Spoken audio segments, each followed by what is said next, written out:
Imagine this. You wake up one morning, check your phone, and your entire life has changed. That small investment you made months ago, it exploded overnight. $10,000 became $500,000. Or maybe it's an inheritance you never expected, a distant relative you barely knew, a legal settlement that finally came through, or a lottery ticket you bought on impulse at a gas station. For a brief, dizzying moment, it feels divine. Fortune at last has smiled on you. But what no one tells you about sudden wealth is this: fortune is not a blessing, she's a seductress. She arrives unannounced, draped in gold and silk, whispering promises of freedom, of escape, of power. And just as suddenly, she disappears, vanishing into the night, leaving behind only debt, envy, and decay. Machiavelli understood this 500 years ago when he wrote in The Prince, "Fortune is a woman, and she must be dominated and fought." He wasn't being cruel, he was being real. Fortune favors the prepared, and she destroys the naive. Because sudden wealth isn't a gift, it's a mirror. It doesn't change you, it reveals you. Every flaw you've been hiding, every weakness you've buried, every habit you've kept under control by necessity, all of it resurfaces when money removes the pressure that kept you disciplined. When the struggle ends, the truth begins. And most people, when they finally look into that mirror, discover they're not who they thought they were.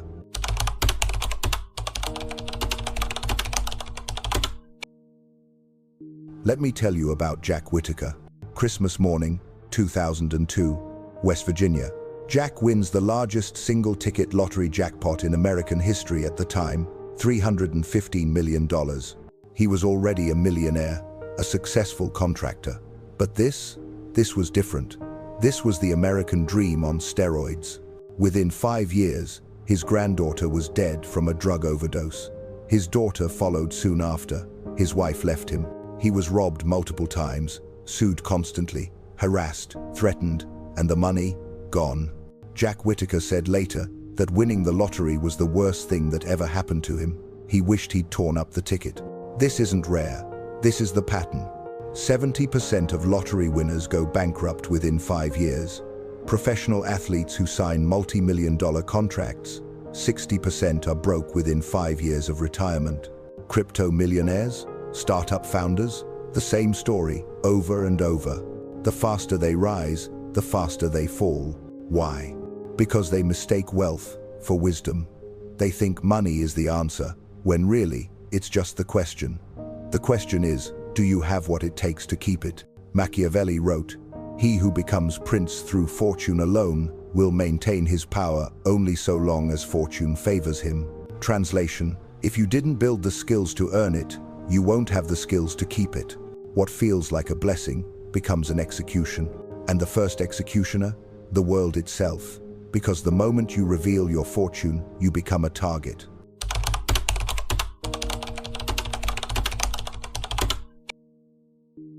Here's the first law of sudden wealth, and it goes against everything society teaches you.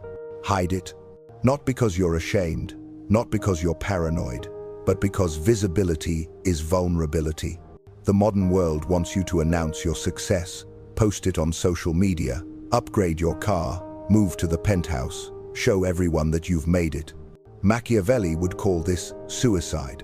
He wrote, "Those who shout their victories invite conquest." Think about it. The moment people know you have money, everything changes. Family members you haven't spoken to in years suddenly remember your birthday. Friends expect you to pay for everything. Strangers see you as an ATM. Criminals see you as prey. And it's not just physical danger, it's psychological warfare. Envy, resentment, entitlement. The truly wealthy understand this. They practice what's called stealth wealth. No logos, no flash, no noise. They drive normal cars, live in modest homes, dress like everyone else. Their wealth is invisible to the public eye. Why? Because the best fortress is the one nobody knows exists. Cesare Borgia, Machiavelli's model prince, conquered territories not by announcing his plans, but by moving in silence. By the time his enemies realized what was happening, it was too late. Compare that to Jack Whittaker, who immediately went public, appeared on television, gave interviews. He became a spectacle, and spectacles attract wolves. The moment you expose wealth, you expose weakness. So the first rule is simple: keep your mouth shut. Tell no one, not your friends, not your extended family, not your co-workers, no one. Because in the game of power, silence is survival.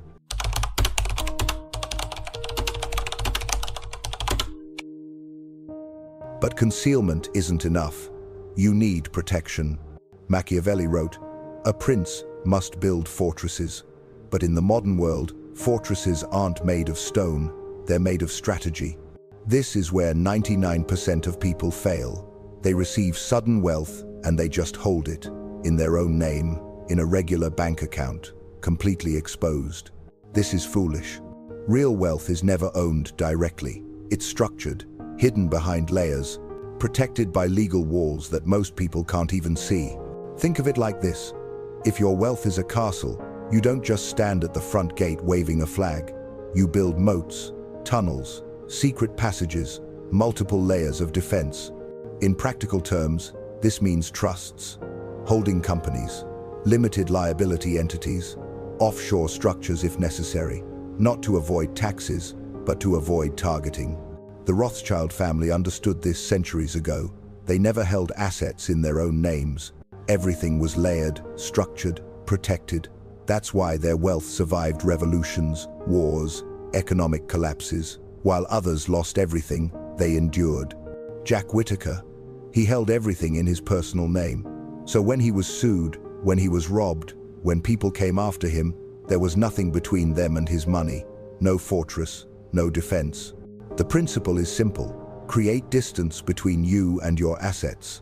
Make it complicated for others to touch what's yours. You don't need to become a tax evader or a criminal. You just need to be smart.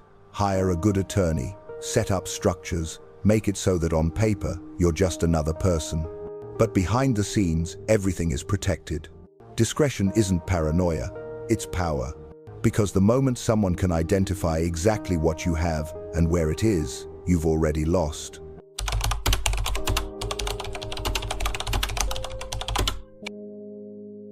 Now here's where it gets counterintuitive. You just came into money, maybe more than you've ever seen. The first instinct is to quit your job, right? Walk into your boss's office, deliver that movie speech, and ride off into the sunset. Don't. Or at least, don't quit everything. Machiavelli wrote, "Idleness makes men soft, and soft men lose kingdoms." Look at Jeff Bezos. Even after becoming the richest man on earth, he didn't stop working. He remained obsessed, focused, disciplined. Warren Buffett still goes to the office every single day, lives in the same modest house he bought in 1958, eats McDonald's for breakfast. Why? Because they understand something crucial. Work isn't just about money, it's about structure, purpose, mental discipline. When you suddenly have all the money you need, you lose the external pressure that kept you sharp. No deadlines, no consequences, no structure. And without structure, you drift. This is where lottery winners fall apart. They quit their jobs, cut off their routines, and suddenly they have nothing to do except spend money. So that's exactly what they do. You need to maintain focus, not necessarily at a job you hate, but at something, a project, a purpose, a craft. The rule is this: don't quit your job just because you can. Quit only what drains your spirit. But keep working, keep building, keep your mind engaged. Because the moment you become idle, you become vulnerable to boredom, to bad decisions, to people who see your emptiness and offer to fill it for a price. Think of discipline as a muscle. The rich exercise it daily, the broke let it atrophy. Focus is power, consistency is survival. And if you can maintain your discipline after fortune smiles on you, you'll be part of the rare 30% who actually keep their wealth.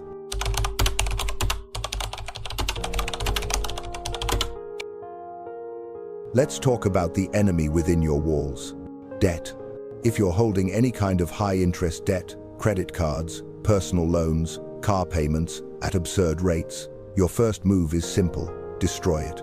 Not pay it down slowly, not make minimum payments, obliterate it. Here's why. If you're carrying credit card debt at 20% interest, every dollar you owe is costing you 20 cents a year. That's a guaranteed loss. Meanwhile, Even the best investments might return 8 to 10% annually. So mathematically, paying off 20% debt is the same as earning a 20% risk-free return. Show me an investment that good. You can't. It doesn't exist.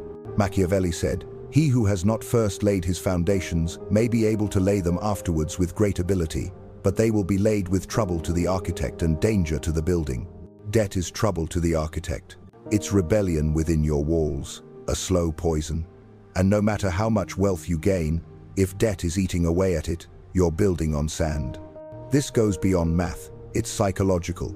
Debt is stress. It's mental clutter. It's the background hum of anxiety that never quite goes away. When you eliminate debt, you don't just free up money, you free up mental space. You reclaim peace. Jack Whittaker won $315 million, but he still borrowed money, still leveraged himself, still played games with debt. And that was one of the many cracks that brought him down. The sovereign doesn't owe, the sovereign owns. So if sudden wealth comes to you and you're carrying debt, make your first act of power this: eliminate it, all of it, immediately. Because a silent debtor can't be free. Only the sovereign sleeps well.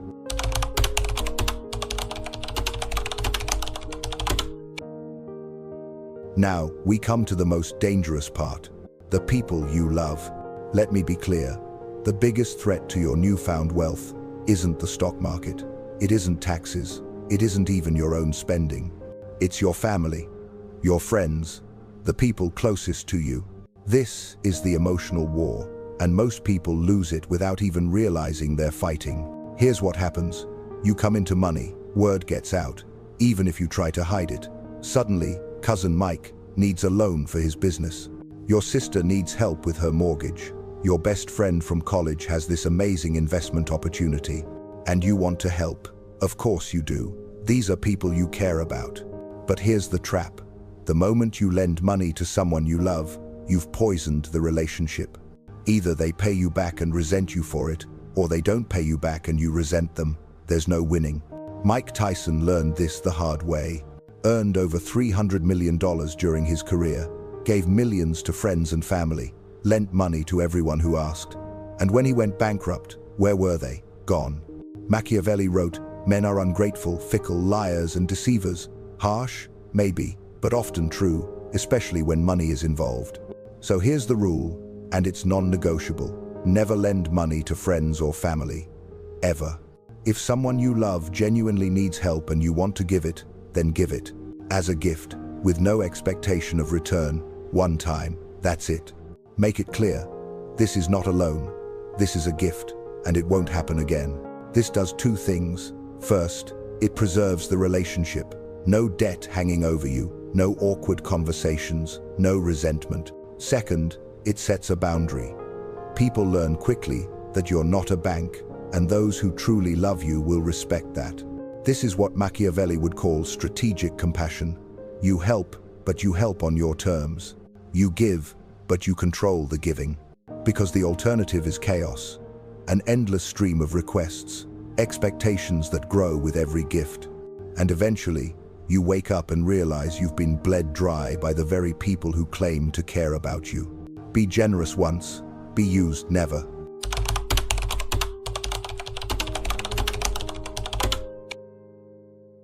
Now let's talk about the core principle that separates those who keep wealth from those who lose it. Never consume the principle, only the yield. Think of your wealth as a kingdom. The capital, the principle, that's the kingdom itself. The land, the foundation, the source of everything. The interest, the returns, the dividends, that's the harvest, the crops that grow from the land. A wise king eats the harvest. A foolish king eats the land. If you come into $500,000 and you start spending it directly, you're eating the kingdom. Maybe it lasts a year, maybe 5, but eventually it runs out. And then you're back to zero, except now you've tasted luxury and it's even harder to go back. But if you invest that $500,000 wisely and it generates, say, 5% annually, that's $25,000 a year. Live off that, touch nothing else. Is $25,000 a fortune? No, but it's freedom, it's a foundation, and more importantly, the $500,000 remains intact, growing over time. This is how generational wealth is built, not by spending, but by preserving. There's a concept in financial independence called the freedom number. It's simple. Take your annual spending and multiply it by 25. That's how much capital you need to never work again. Why 25? Because if you withdraw 4% annually from a diversified portfolio, historically, it lasts forever. The principal keeps growing faster than your spending. So if you spend $40,000 a year, you need $1 million in capital. $50,000 a year, $1.25 million. The point is this: once you hit your freedom number, the game changes. You stop working for money. Money works for you. But only if you protect the principal. Only if you resist the temptation to dip into the kingdom. Every dollar you preserve multiplies your sovereignty. Jack Whittaker didn't understand this. He spent like the money would never end. Millions on cars, houses, gifts, parties. He consumed the kingdom, and the kingdom disappeared. Live off the borders of your kingdom, never its heart.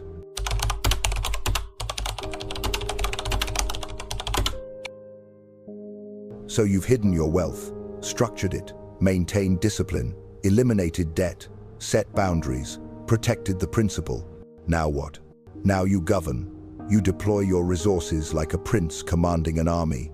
Machiavelli wrote, "A prince must have no other objective, no other thought, nor take up any profession but that of war, its methods and its discipline." In your case, the war is financial. Every dollar is a soldier. Every market is a battlefield, and your goal isn't excitement. It's endurance. Here's the strategy, and it's based on centuries of wisdom from the families who actually kept their wealth. Diversification. Think of your wealth as a kingdom divided into 5 territories. Each serves a different purpose. Each defends against different threats. Territory 1. Stocks. This is your growth engine, equity in businesses that produce value.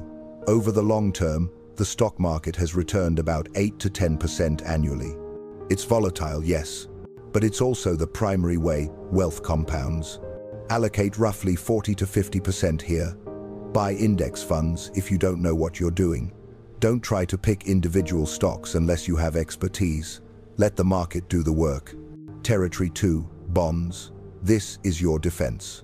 Government bonds, high-quality corporate bonds. They don't grow fast, but they're stable. When stocks crash, bonds hold steady. Allocate 20 to 30% here. This is your insurance policy. The part of the kingdom that doesn't fall when the war comes. Territory 3, real estate. This is your foundation. Physical assets, land, buildings, things that exist in the real world and produce income through rent. 10 to 20% here. Real estate is inflation-proof. It generates cash flow, and it's tangible. You can see it, touch it, control it. Territory 4, cryptocurrency and alternative assets. This is your scouting party. High risk, high reward. You don't bet the kingdom on this, but you keep a presence. 5 to 10% maximum. Think of it as your moonshot fund. If it explodes, great. If it goes to zero, you're still fine because you only risked a fraction. Territory 5, cash. This is your reserve army. Liquid, accessible, ready for emergencies or opportunities. Keep 6 months to a year of expenses in cash, not because it grows, it doesn't, but because it gives you flexibility. When everyone else is panicking, you have the resources to act. This is the 5-division strategy. It's not exciting. There's no get-rich-quick scheme here, but that's the point. The goal isn't excitement, it's endurance. The Medici family of Renaissance Florence understood this. They didn't put all their wealth in one place. They spread it across banking, real estate, art, political influence, trade routes. When one sector failed, the others held. And their dynasty lasted centuries. That's what you're building, not a flash-in-the-pan moment of wealth, but a structure that lasts. Because here's the truth: the poor chase fortune, the rich manage it, the sovereign designs it. You're not gambling, you're governing. And governance requires patience, strategy, and a long-term view. Build your divisions, balance your forces, and never let one failure destroy the entire kingdom.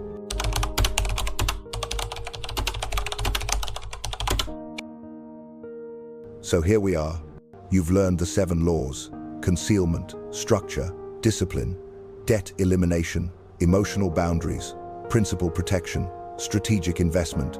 These aren't just financial principles, they're survival tactics. Because sudden wealth is not a blessing, it's a test of character, of discipline, of wisdom. Most people fail.